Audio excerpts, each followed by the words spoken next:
Assalamualaikum warahmatullahi wabarakatuh. Perkenalkan, nama saya Syahrial Aman, Sarjana Teknik Magister Teknik. Saya adalah dosen tetap program studi S1 Teknik Industri Universitas Muhammadiyah Kudus. Pada kesempatan kali ini, saya ingin menyampaikan terkait mata kuliah yang saya ampu sesuai dengan bidang keahlian saya, yaitu mata kuliah analisis dan pengendalian biaya. Mata kuliah ini ditujukan untuk mahasiswa program studi S1 Teknik Industri semester 4 berbobot 2 SKS. Diselenggarakan 16 kali pertemuan dengan rincian 14 kali pertemuan materi dan 2 kali pertemuan, yakni masing-masing ujian tengah semester dan ujian akhir semester. Kuliah ini memberikan materi yang terkait dengan dasar-dasar manajemen keuangan atau biaya, elemen akuntansi keuangan, laporan laba rugi, neraca, laporan arus kas, analisis rasio, hubungan biaya volume, cost driver, kemudian metode pengukuran, penganggaran dan penetapan biaya, klasifikasi biaya, metode perkiraan biaya, pengalokasian biaya, analisis biaya, target costing, standard costing, flexible budget, capital budgeting, dan jenis sistem costing, proses costing, job order costing, activity based costing, dan learn accounting. Dengan menggunakan pendekatan Outcome Based Education atau OBE, kurikulum ini merupakan kurikulum inti dari BKSTI atau Asosiasi dari Teknik Industri tahun 2022. Merumuskan ada 10 CPL dari Teknik Industri. Di antaranya ada mata kuliah analisis dan pengendalian biaya. Dengan capaian pembelajaran lulusan adalah CPL 2, yakni kemampuan untuk merancang sistem terintegrasi dengan memenuhi standar yang diperlukan dan berbagai batasan multi aspek yang realistis, misal teknis aspek hukum, ekonomi, lingkungan, sosial politik, kesehatan, dan keselamatan, keberlanjutan.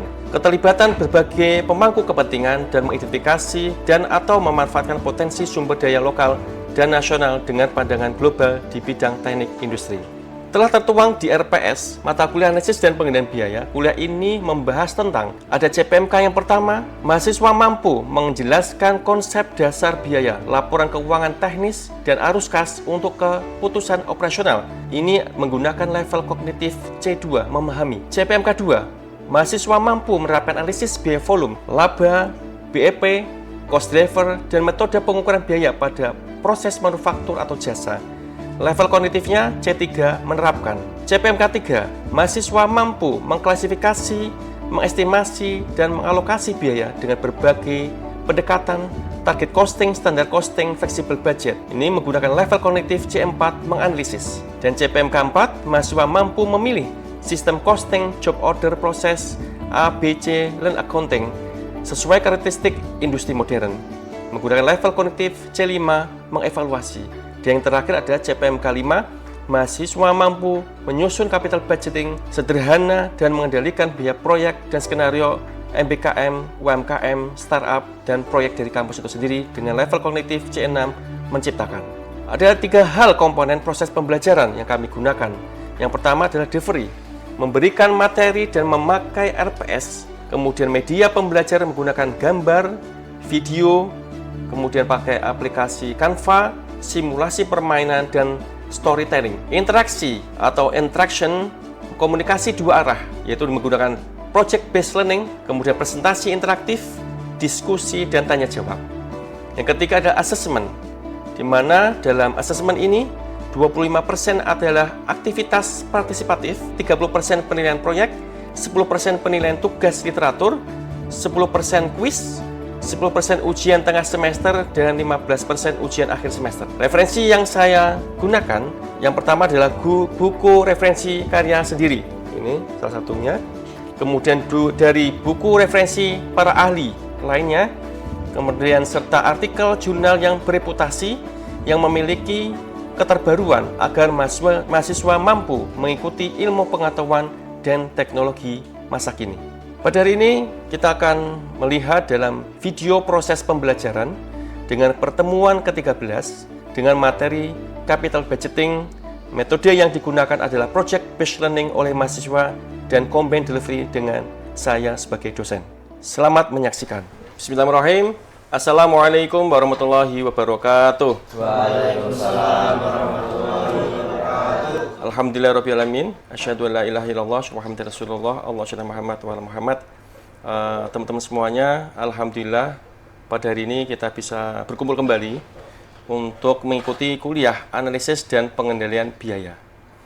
Saat ini kita berada di pertemuan ke-13 ya, sudah mencukupi untuk mau menuju yang akhir, dan alhamdulillah kita akan membahas pada hari ini dengan nama materinya adalah capital budgeting untuk engineer.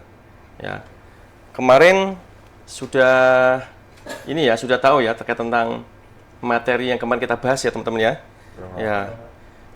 Saya ada pertanyaan nih, materi untuk mengulas kemarin itu apa arti dari standar budgeting? Ya, standar costing ya, mohon maaf. Oke. Ada yang mau bisa jawab? Ya, silakan Mbak Lia. Standar costing itu biaya yang telah ditentukan sebelumnya untuk memproduksi satu unit atau sejumlah produk tertentu dalam periode tertentu. Baik, terima kasih Mbak Lia untuk tadi jawabannya. Jadi saya kira sudah mewakili teman-teman untuk bisa memahami mengenai materi yang kemarin ya, terkait dengan standar costing. Oke. Baik, saya menuju langsung ke kontrak belajar teman-teman. Ya, tentunya seperti biasa saya mengingatkan kembali untuk aturan kelasnya adalah kehadiran minimal 75%. Ya. Keterlambatan maksimal 15 menit. Dan tentunya harus ada alasan yang kuat. Kemudian ketiga adalah tugas dikumpulkan tepat waktu. Dan yang terakhir adalah dilarang plagiarisme ya. Jangan sampai nyontek dan sebagainya.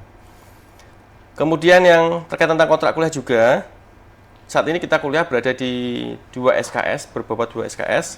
25% adalah aktivitas partisipatif ya. Yang 30% adalah penilaian proyek. Ya, nantinya juga kalian juga akan mempresentasikan mengenai proyek hari ini juga. 10% adalah penilaian tugas literatur. Yang 10% adalah ujian tengah semester. 10% adalah kuis. Dan yang terakhir adalah 15% ujian akhir semester. Ya. Hari ini kita di pertemuan 13, yaitu tentang capital budgeting untuk engineer. Ini di CPMK 2 dan sebagainya nanti akan kita sampaikan. Pertemuan 13, capital budgeting untuk engineer, yaitu ada di CPL 2, berada di BKSTI. Kemudian materinya terkait tentang payback period, kemudian net present value, NPF, dan internal rate of return atau IRR. Tugas proyek MBKM, yang nanti juga teman-teman akan mempresentasikan mengenai analisis kelayakan pelaku usaha UMKM, manufaktur, ada yang kuliner, dan ada dari jasa. Ya. Kasus nyata nanti akan saya sampaikan, itu contohnya adalah keputusan pembelian mesin automasi. Ya. Perlu kita ketahui bahwa dalam pengamatan sebuah bisnis itu perlu kita analisis ya, berkaitan tentang mengapa kita harus paham capital budgeting. Bisa dilihat di slide ya, teman-teman semuanya. Contoh ini adalah pabrik roti, usulan didukung oleh data teknis. Gitu. Contoh, kapasitas naik 50%. Gitu. Waktu panggang turun karena menggunakan mesin baru, harga 500 juta tadi. Turun 30% karena lebih cepat, ya kan? Kemudian konsumsi energi karena sudah menggunakan mesin yang memang safety, kemudian juga efisiensi, jadi energi pun juga berkurang. Mungkin bisa less dari watt yang biasa umum pasar dijual. Jadi lebih hemat. Namun, ya kenyataannya manajemen menolak itu. Gitu. Kenapa? Nah, ini nanti kita akan mengulas. Ya karena engineer tersebut hanya menyajikan argumen, hanya ngomong masalah teknis, ya, tanpa argumen finansialnya, tanpa menganalisis mengenai keuangan yang kuat. Nah, karena itu kenapa dalam materi hari ini kita akan mencoba untuk bagaimana menganalisis. Salah satunya tadi sudah dicoba pengajuan mesin, rupanya tidak layak, gitu, karena masih minus, IR-nya juga kurang dari 0. Kemudian NPV-nya juga minus, sehingga tidak layak diaplikasikan atau membeli mesin tersebut. Sebetulnya manajemen itu tidak peduli ya, masalah bagusnya mesin secara teknis tadi, waktunya lebih cepat, kemudian dayanya juga lebih ngirit, gitu kan, kapasitas juga akan lebih nambah. Tetapi bagaimana mereka peduli itu terkait tentang investasi keuangannya, gitu kan. Seberapa cepat uang mereka bisa kembali. Gitu. Untungnya seberapa besar gitu. Nah, ini yang perlu kita akan bahas pada hari ini. Dalam bahasa Inggrisnya ini ada pepatah ya, engineering solution and financial decision are intimately tied together. The best engineer combine the technical and financial case in determining new solution to opportunities, challenge, and problems. Ya. Artinya dalam capital budgeting adalah proses evaluasi dan pemilihan investasi jangka panjang yang memerlukan pengeluaran dana besar dan berdampak pada perusahaan dalam jangka panjang. Ya. Bagi engineer ini adalah jembatan antara solusi teknis dan keputusan bisnis. Ya. Ini contoh dalam proyek ya.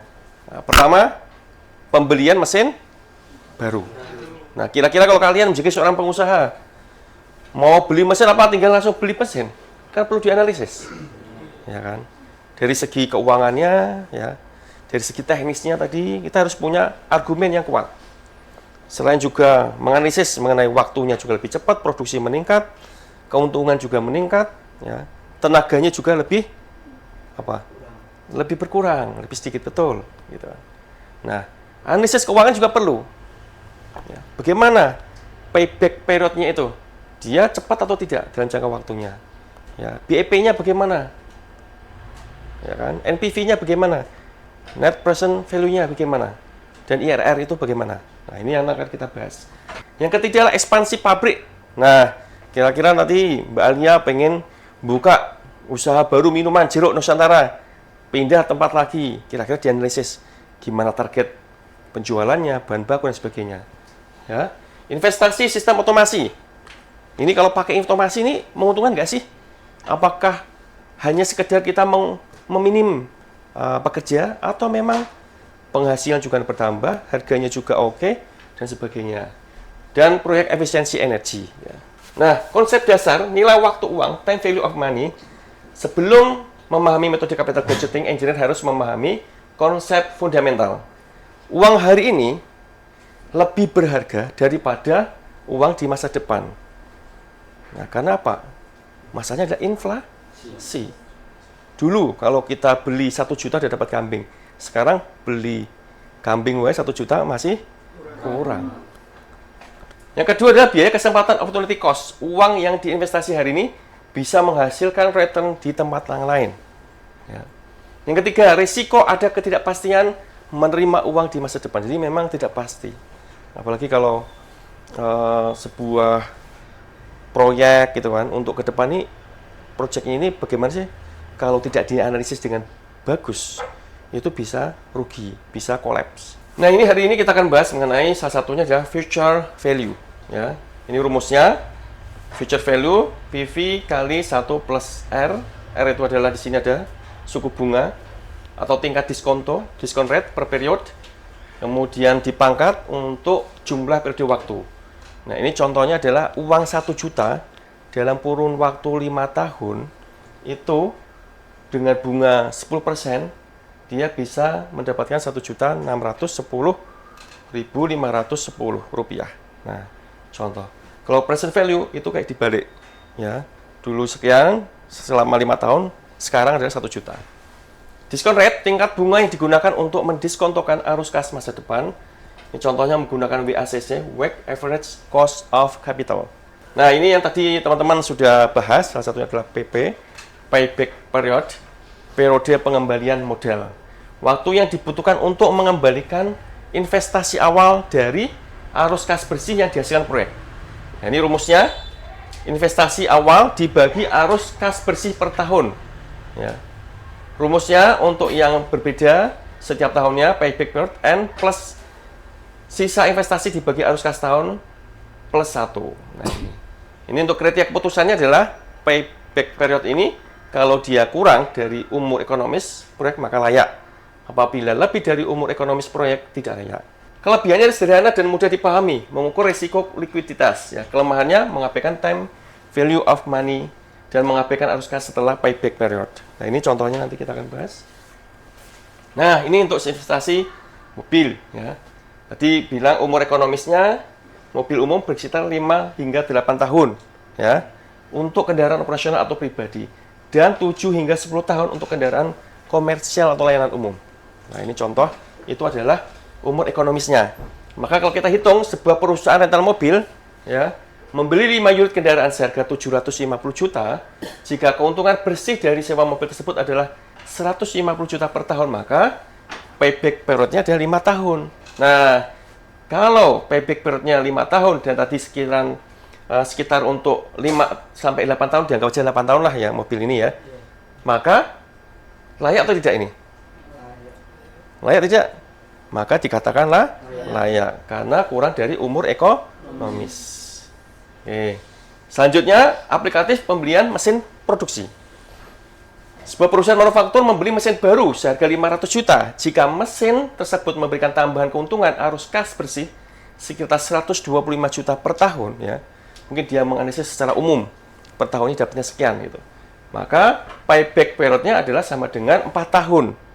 Nah, kesimpulannya perusahaan membutuhkan waktu 4 tahun agar modal investasi mesin tersebut kembali sepenuhnya. Kalau melihat dari mesin produksi industri seringkali memiliki umur ekonomis 10 hingga 15 tahun, maka dikatakan layak atau tidak? Layak. Oke. Net present value, NPV. Kita bahas ya. Selisih antara nilai sekarang arus kas masuk dengan nilai sekarang arus kas keluar selama umur proyek. NPV-nya, ini ada rumusnya. Tadi sudah saya singgung juga. Apabila NPV-nya lebih dari 0, maka investasinya layak. Kalau investasinya NPV kurang dari 0, maka tidak layak. Kalau NPV-nya sama dengan 0, maka impas. Ya. Kelebihannya memperhitungkan time value of money, mengukur nilai tambah absolut. Kelemahannya membutuhkan asumsi discount rate, sulit untuk proyek dengan umur berbeda. Ya. Oke, baik teman-teman. Kalau teman-teman semuanya, insya Allah kalau jadi calon-calon pengusaha dan tentunya juga memiliki keputusan manajemen di perusahaan, kalian pun juga bisa menganalisis. Ya, ini contoh evaluasi pembelian mesin pabrik. Ya. Bayangkan sebuah perusahaan manufaktur, teman-teman ya, di Indonesia sedang mempertimbangkan pembelian mesin produksi baru. Seharga 500 juta, mesin ini diproyeksikan memberikan keuntungan bersih 150 juta per tahun selama 5 tahun. Tingkat diskontonya adalah 10% per tahun. Maka secara rinciannya adalah tahun pertama ada 136 juta, seterusnya tahun kedua ada 123, tahun ketiga ada 112 juta, tahun keempat 102 juta, dan tahun kelima adalah 93 juta. Di total nih, dari tahun pertama sampai tahun kelima, maka total present value arus kas masuk adalah 500 juta 68 juta 618.014 rupiah. Dan investasi awalnya adalah 500 juta, maka NPV-nya dikurangi dari present value tadi dengan investasi awal, maka 68 juta 618.014 rupiah. Maka dikatakanlah layak. Gitu. Nah, ini kalau teman-teman tertarik untuk bagaimana analisis perusahaan, salah satunya ini menggunakan NPV, IRR, PP, ya, payback period. Tuh.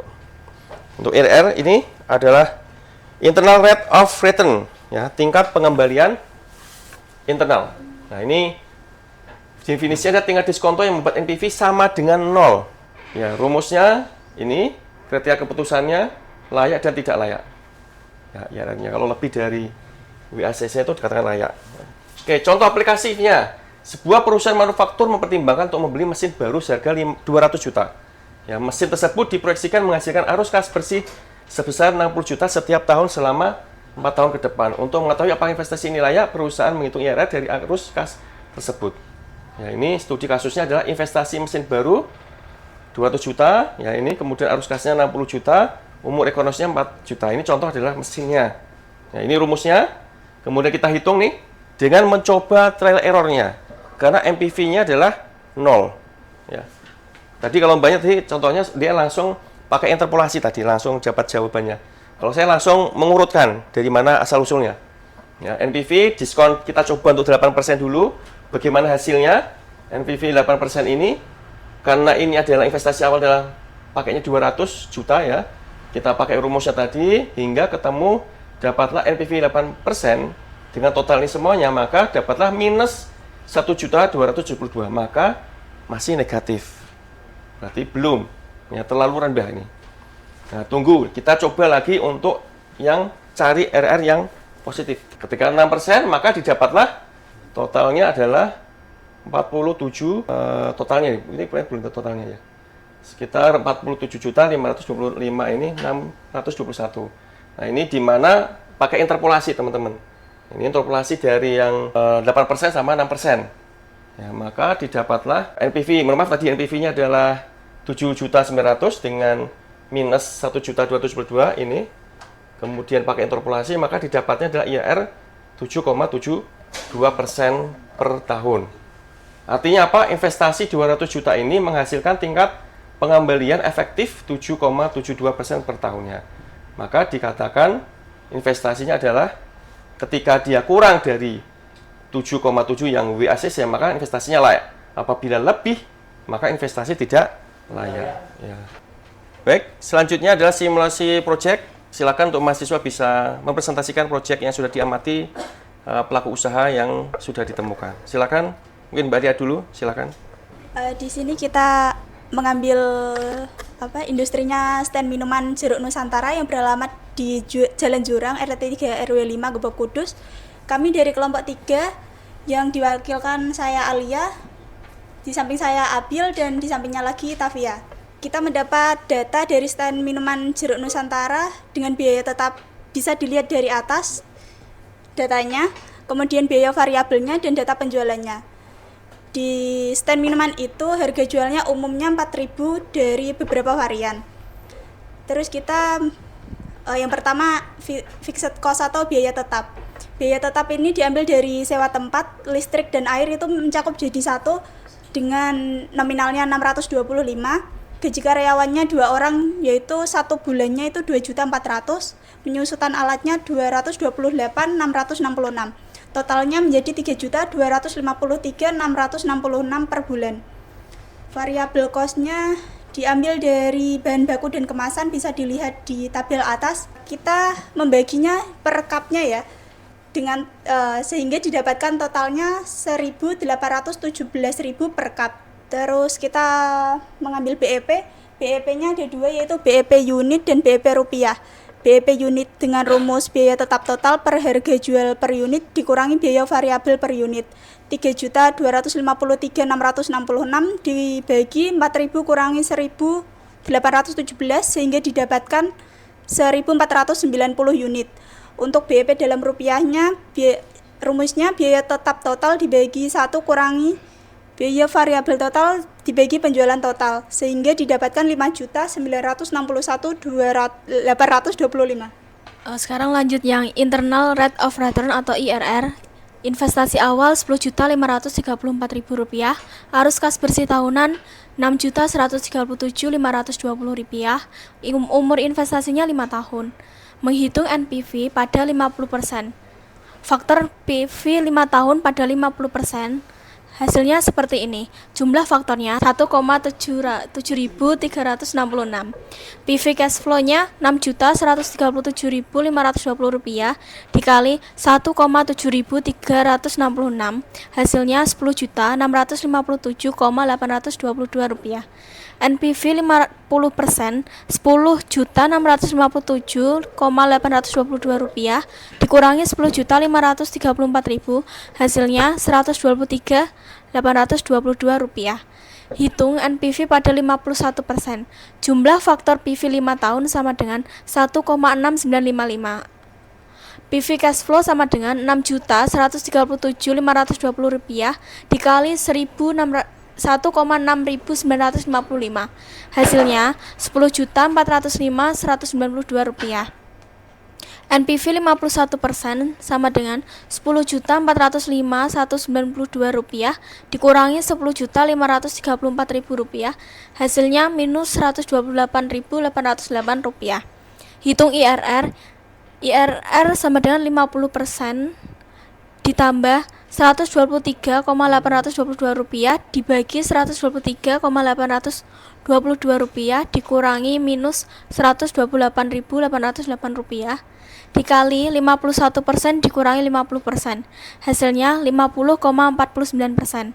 Nilai IRR sama dengan 50,49%. Karena IRR lebih besar dari tingkat diskonto atau diskonto 10%, maka investasi UMKM Jeruk Nusantara dinyatakan layak untuk dijalankan. Oke, baik. Terima kasih untuk kelompok pertama. Ini berkaitan tentang usaha UMKM minuman jeruk Nusantara. Jadi ini bagaimana dianalisis dari kelompok pertama dan alhamdulillah dinyatakan layak. Ketika dilihat dari BEP-nya juga kurang dari 2 tahun lah salah ya, sekitar 1 tahunan, dan dilanjutkan juga dari NPV-nya juga lebih dari nilai berapa 0, maka ini dinyatakan layak juga. Kemudian IRR juga lebih besar dari tingkat diskonto 10%, maka juga investasi UMKM Jeruk Nusantara juga dinyatakan layak juga. Oke, baik, give a plus untuk kelompok pertama. Oke, baik, give a plus untuk kelompok pertama. Oke, ini adalah salah satu referensi yang digunakan. Mungkin ada yang mau ditanyakan, silakan teman-teman. Pak, Oke, silakan Mas Riki. izin bertanya. Ya. Misal gini, kan saya punya cita-cita itu bikin kandang ayam dengan kapasitas sekitar 5 ribuan. Nah, apa sih yang perlu saya pahami dulu ketika mau membuka usaha ini? Entah ini apakah bisnis ini layak dengan investasi sekitar 1 sampai 5 miliar investasi awal dengan laba mungkin pengen dapat cepat-cepatnya tuh 5 tahun lah untuk udah BEP gitu. Sekian Pak, itu aja mungkin Pak yang saya tanyakan. Oke, terima kasih Mas. Yang pertama, kita harus menganalisis mengenai kepahaman terkait tentang usahanya itu sendiri ya, ayam. Iya. Ya, kita harus paham dulu. Ayam ini apakah menguntungkan atau tidak?